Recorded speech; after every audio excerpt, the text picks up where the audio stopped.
C'est ce que je disais, moins on s'entraîne, plus on doit être violent sur les peu d'entraînement qu'on a pour se maintenir. Donc, ne pensez pas, vous savez, la fausse croyance qui disait ouais, mais ça sert à rien de se mettre dans le rouge que le dimanche. Ben, ça dépend. Si en fait le gars il a eu un certain niveau et qu'il s'est entraîné tous les jours, qu'il a atteint un niveau cardio, il pourra, en allant courir le dimanche sur les stades ou dans la forêt proche de chez lui, il pourra maintenir son effort à partir du moment où cette seule sortie cardio sera quand même suffisamment intense. Donc il essaye de monter dans les tours, il fait un peu du HIIT, il fait un peu du... Voilà, il bricole entre du endurance longue et endurance d'essayer de monter un peu dans les tours. Par contre, s'il ne fait que ça de sa vie, il ne progressera pas avec ça. C'est juste qu'il peut se maintenir avec une seule sortie, ou deux.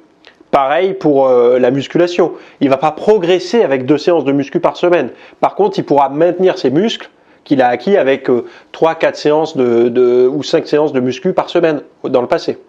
C'est cette nuance qu'il faut savoir faire.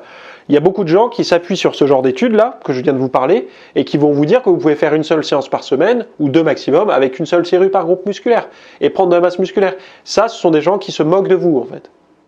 Merci d'avoir suivi ce rapide extrait. Donc, dans la version longue, on va parler de comment améliorer son sommeil pour justement gagner en motivation et moins sauter de séance.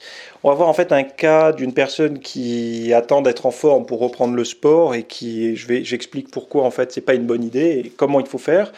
Je parle aussi des problèmes liés en fait à la taille des amplitudes entre les périodes des personnes qui sont en surpoids et en sous-poids, enfin des alternances en forme, pas en forme, en forme, pas en forme, et des impacts que ça peut avoir, des solutions passives et actives, de la souffrance et du plaisir.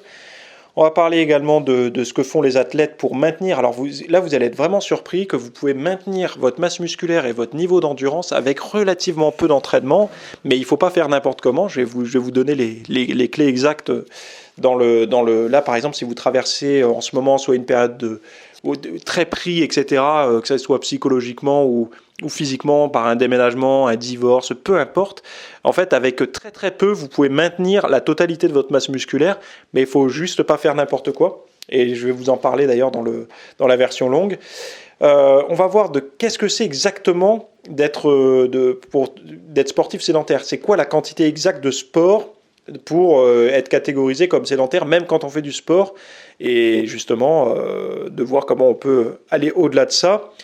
Je vais répondre à quelques questions, je vais vous parler de comment font les athlètes qui réussissent, une grosse étude qui a été faite sur les athlètes durant les divers confinements qu'on a pu connaître, comment on fait les athlètes qui ont été les plus en forme à la sortie des confinements pour se maintenir en forme, quel était leur état d'esprit, en fait, les 2 choses auxquelles ils pensaient, je vais vous en parler, voilà. Donc si ça vous intéresse, vous avez tout dans la version longue qui est linkée sous cette vidéo, dans la description ou sur le site directement, et on démarre pour la version longue si vous cliquez sur le lien. À tout de suite.